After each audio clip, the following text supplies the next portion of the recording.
Hello student, आप लोगों का स्वागत है एक बार फिर से हमारे यूट्यूब चैनल में। हम लोग समझ रहे हैं अरिथमेटिक प्रोग्रेशन एपी का फर्स्ट क्वेश्चन है, जिसमें हम लोगों को फर्स्ट 5 टर्म फाइंड करने हैं किसी एपी के जिसका nth टर्म दिया हुआ है। ये nth टर्म दिए हुए हैं सारे।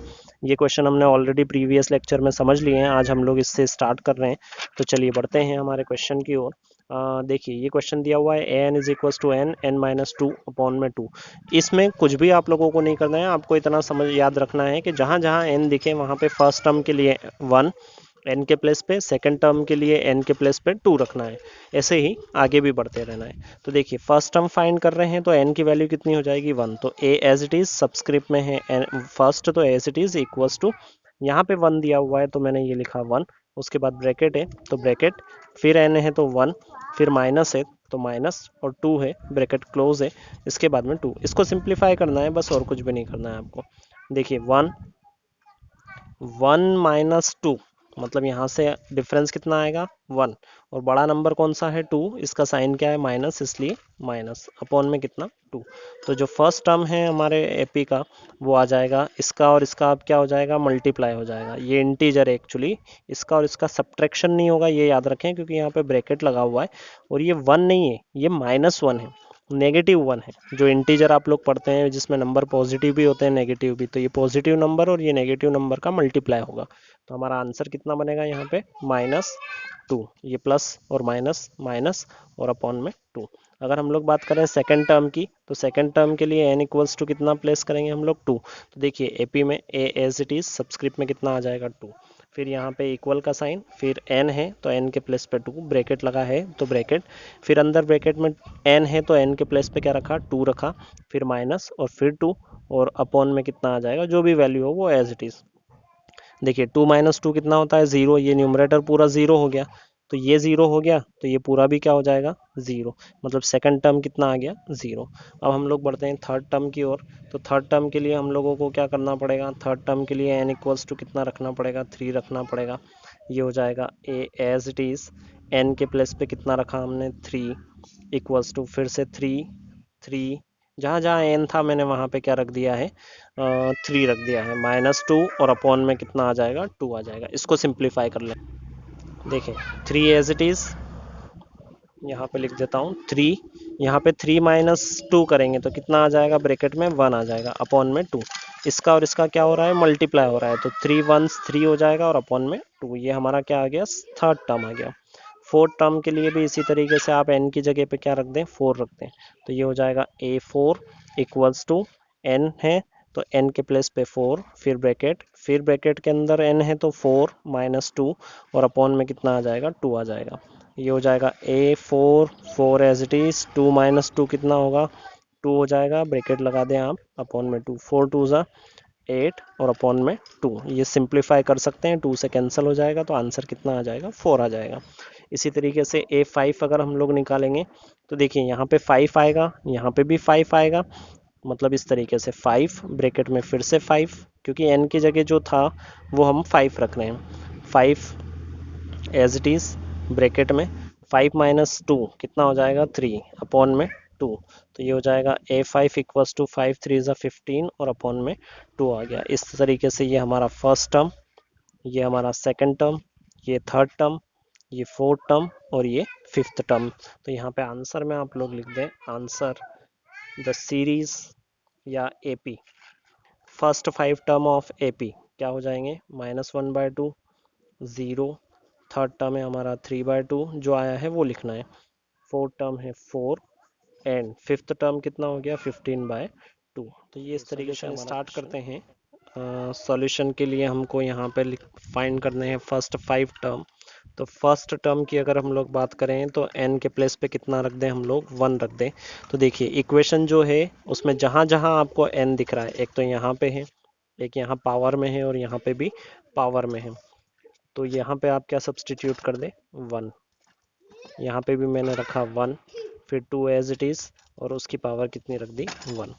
अब यहाँ से आंसर इसको सिंप्लीफाई करना है। इसके बाद में देखिए माइनस है, नेगेटिव की पावर क्या है 1 है। देखिए पावर अगर इवन होगी, पावर इवन, तो हमारे पास क्या साइन आएगा प्लस, और पावर अगर ऑड होगी तो साइन क्या आएगा माइनस। जैसे अगर माइनस की पावर हम लोग कर दें 5, तो ये क्या है ऑड पावर है, तो साइन यहाँ से फाइनल आंसर क्या आएगा माइनस आएगा। और अगर ये पावर को मैं लिख दूँ 6 या लिख दूँ 8 या फिर लिख दूँ 10, तो साइन क्या आएगा प्लस आएगा। तो minus as it is 2 to the power 1 मतलब कि एज इट इज।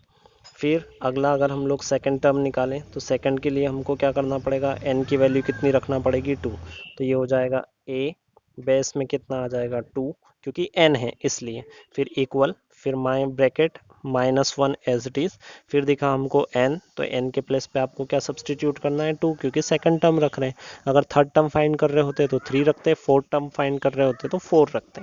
और ये वाला कॉन्सेप्ट ध्यान रखना है क्योंकि यहाँ पे माइनस की पावर बन रही है इवन या ऑड।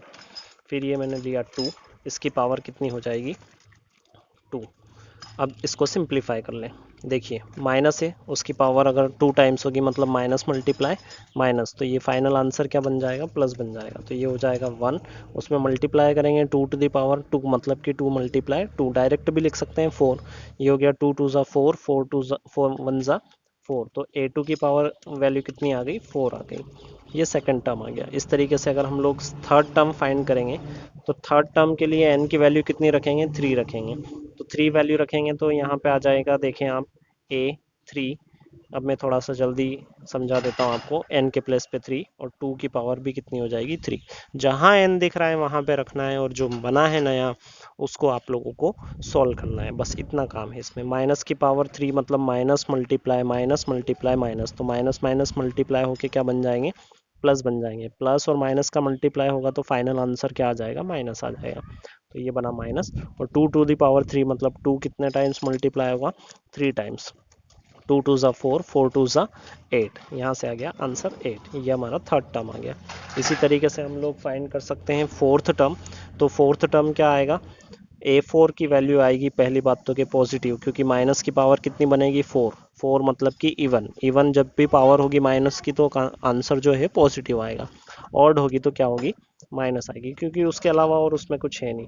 और जब 2 की पावर 4 करोगे तो आंसर यहाँ पे आ जाएगा आपके पास 16, और a5 की अगर आप लोग देखेंगे तो यहाँ पे आ जाएगा -32। इस तरीके से हमारी जो सीरीज़ ये आप लोग सॉल्व करेंगे हम, ताकि आपकी प्रैक्टिस हो जाए। तो हमारी AP क्या बन जाएगी, AP का फर्स्ट टर्म बनेगा -2, सेकेंड टर्म बनेगा +4, थर्ड टर्म बनेगा -8, फोर्थ टर्म बनेगा +16, और थर्ड जो लास्ट टर्म है फिफ्थ वो बनेगा 32। अगले क्वेश्चन में हमको ये AP का एक nth टर्म दिया हुआ है, इसके फर्स्ट 5 टर्म के लिए हम लोग अगर फर्स्ट टर्म की बात करें तो यहाँ पे 1 आ जाएगा, इसके प्लेस पे भी 1, और n का स्क्वायर है तो स्क्वायर माइनस n है मतलब 1 +1, ये +1 और ये -1 एक दूसरे को कैंसिल आउट कर देंगे, या फिर +1 में से -1 गया तो 0 बचेगा, क्या हमारे पास 1, तो a1 की वैल्यू कितनी आ जाएगी 1। सेकंड टर्म फाइंड करेंगे तो हम लोग इस n के प्लेस पे कितना रख दें 2, इस n के प्लेस पे भी कितना रख दें हम लोग 2, और इस n का स्क्वायर है मतलब 2 टाइम्स है तो ये भी 2 टाइम्स माइनस, फिर क्या है n, तो n के प्लेस पे कितना रख दें 2, फिर प्लस एज इट इज़ और 1 भी एज इट इज़। इसको सिंप्लीफाई करेंगे तो देखिए -2 में से +1 जाएगा तो कितना बचेगा -1। इसको सिंप्लीफाई जरूर करना पड़ेगा, 2 to the power 2 है मतलब कि 4, फिर -2 में से +1 गया, या फिर ऐसा लिख दें -2 +1, 4 में से 2 सब्ट्रैक्ट करेंगे आप तो बचेगा आपके पास कितना 2, ये मिलके क्या बन जाएंगे 2। अब 2 प्लस कितना बचेगा 1, तो 2 + 1 कितना होता है 3, तो a2 की वैल्यू कितनी आ गई 3।